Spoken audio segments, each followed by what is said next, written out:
When you play the Game of Thrones, you Subscribe and like. or you die. There is no middle ground. Alright, hello YouTube, welcome back to the Grease Goblin YouTube channel. In today's video, we are going to be doing kind of a building off video of my Monday stream. For anyone that didn't watch that stream, I basically, over the last week, have rewatched House of the Dragon, went through every single episode, and, you know, I hadn't really rewatched the season since I'd first done my analysis videos and streams of it when it first came out. So it was kind of my first time watching the series from start to end without any breaks. And in this video, I want to talk about some of the more controversial moments that happened in the first season. And because George R.R. Martin said he was heavily involved within the writing process, and also the idea that there was a good relationship between Ryan Condal and George, there's moments in this show to me that just come off like George, there's no way he was involved in the decisions of these, or if he was, he got overruled. Because there's just certain aspects of the show that there's no way I'd ever see George doing. Namely, I think we're going to talk about Criston Cole's little outburst at the feast. That's a big part of this. And I want to preference this by saying any criticism I give to House of the Dragon comes out of love, because I want the show to be as good as it can be. And I don't want it to fall into what Game of Thrones ended up being. So again, I'm not trying to hate on the show. I do really like a lot of the aspects of the show. There's just certain things to me that stick out that I'm interested in what you guys' thoughts are on if George was really involved in some of these decisions, because they just don't make any sense. And we're going to come to a few of them, I think. But we're not going to hit all of them. There's some where I'm like, this doesn't really have much to do with George, probably. But before we get into the video, if you guys like to like, subscribe, and comment, please do. It helps the channel grow. People that might like this content as well. And let's get into the video. So, the first one that I kind of alluded to in the intro is I found probably the worst written part of this series is this idea that at this wedding, or this, it's really the feast, because it's supposed to be like a 7-day feast for Lenor and Rhaenyra's wedding. There's supposed to be jousting, all this type of stuff that happens within Fire and Blood. And for anyone that has read Fire and Blood, we know what actually happens is much different than what happens in House of the Dragon. So in House of the Dragon, what ends up happening is Joffrey, who is kind of Laenor's paramour, is kind of figuring out who Rhaenyra is hooking up with in Criston Cole. And then Joffrey kind of goes up to him and is like, you know, you need to keep this hush-hush or whatever. And then it's like he kind of like walks away. And then all of a sudden, Criston Cole just starts beating the crap out of Joffrey in front of everybody, okay? To the point where he then kills Joffrey. And this is something that I missed on my first watching of this episode, is that he then also strikes Lenor. Now again, remember, he is now the king consort when marrying Rhaenyra. Striking a king is punishable by losing the hand or death. And Criston Cole never gets any repercussions from this. It's never brought up by Lenor, Viserys, Corlys, Rhaenyra. It's not mentioned ever again. It's a completely dropped plotline that has absolutely no repercussions to a character like Criston Cole. And that's fine if you do it a different way. If you do it something that's a little bit more subtle, where you can't prove that it's Criston Cole, or it's at a tournament, or let's say later Criston Cole meets Joffrey in an alley or in a hallway and there's nobody around, and then Criston Cole does it and then just leaves the scene. It's much more sense, and you can literally just go, okay, that makes sense then. And you can still have the idea that Criston Cole was going to kill himself, but then he comes into Alicent's service and he's fine. You could still play that completely off. This is just one of those sequences that I'm like, I can't imagine George either A, was involved in it, or 2, that he approved of it. Because it just goes completely against his writing. His writing is mainly that your decisions will have consequences. If you make a bad decision, you will see some sort of punishment for that. And that's just not true, because we see directly after, there's a time skip, directly after that episode, nothing comes of it. So that's the first instance that I think I would be inclined to that George had nothing to do with, but how does George react to situations like that? Like, you're watching this and you're like, why didn't we do something else there? That doesn't really make a lot of sense. Now, the next major one, there's only two that I think are major, like, that I think majorly need to be put on here. Other ones I think you are very either divisive or I don't know how they're going to go with it yet, so I don't know. I can't really, like, put my finger on if it's bad or not.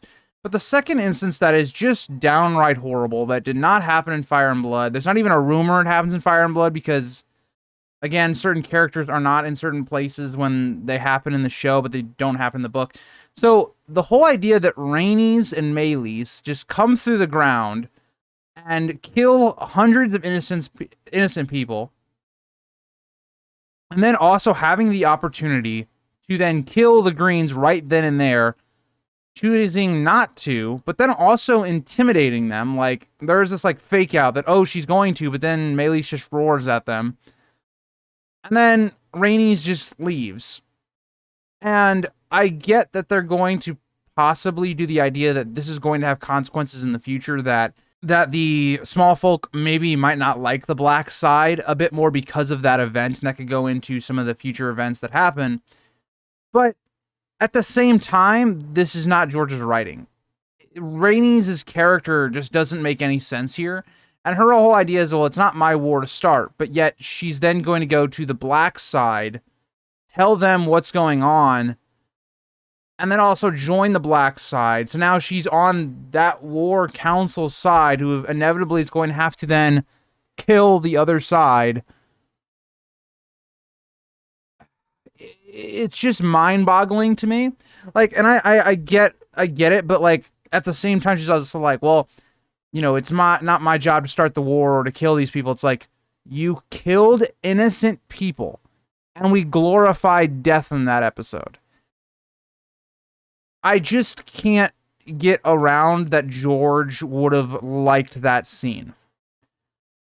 So, I don't know. It's interesting the way some of these scenes come about that just are the complete opposite of George's writing style and what he likes to use as themes.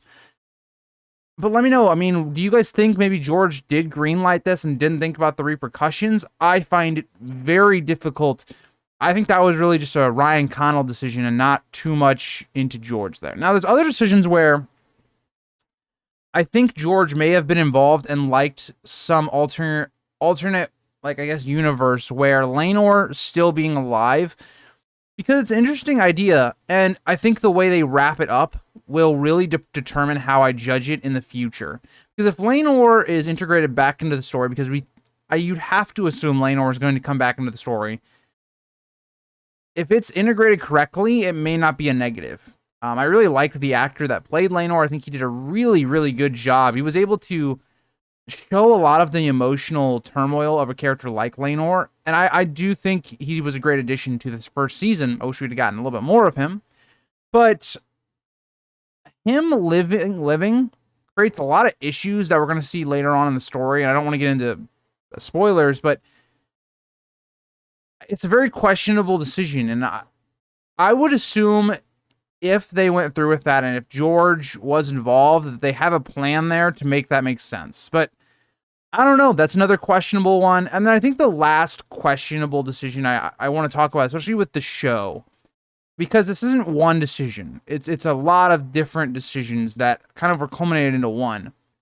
The idea that a lot of things were just accidents, that they weren't necessarily intended to happen, but they happened.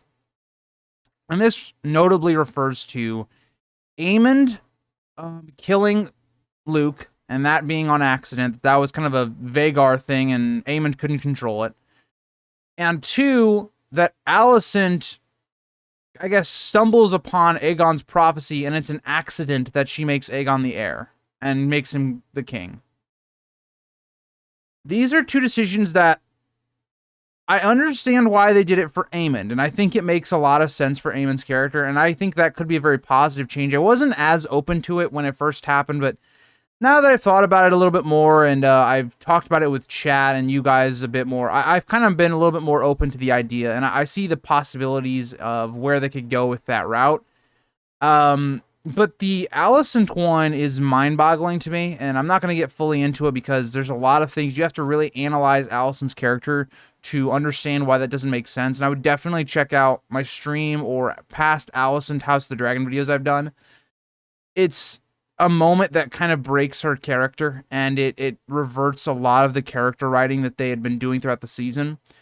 And I think George was probably involved in that because I think he was a big person to kind of bring in Aegon's prophecy into the show and have that connect to Game of Thrones.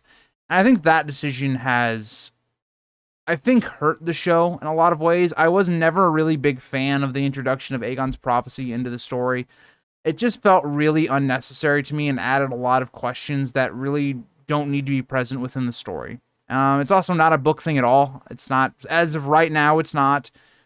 So I thought it was just a weird thing to bring about because this dagger is really never mentioned in the book. It's never a big thing outside of like the main story.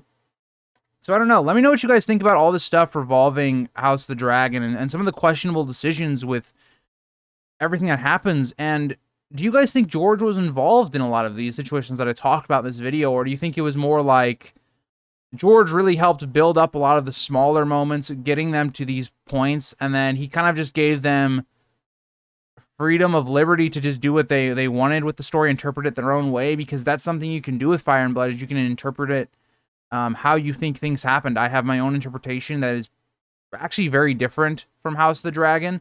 I know in my own bias, I tend to sympathize more with the black side of things, and I see more of a Maester conspiracy. So the way I would have written or a show, how I would have done a show like House of the Dragon is I would have leaned more into a lot more of the suspicious things going on around decisions like Lenor and Rhaenyra being married together, like the Maesters and Otto Hightower. I would have leaned more into those aspects, but that's my bias. And again, I think it's perfectly okay to do your own version of these events, but when you do those events, they have to make logical sense to the overall story of Fire and Blood and how we know those events.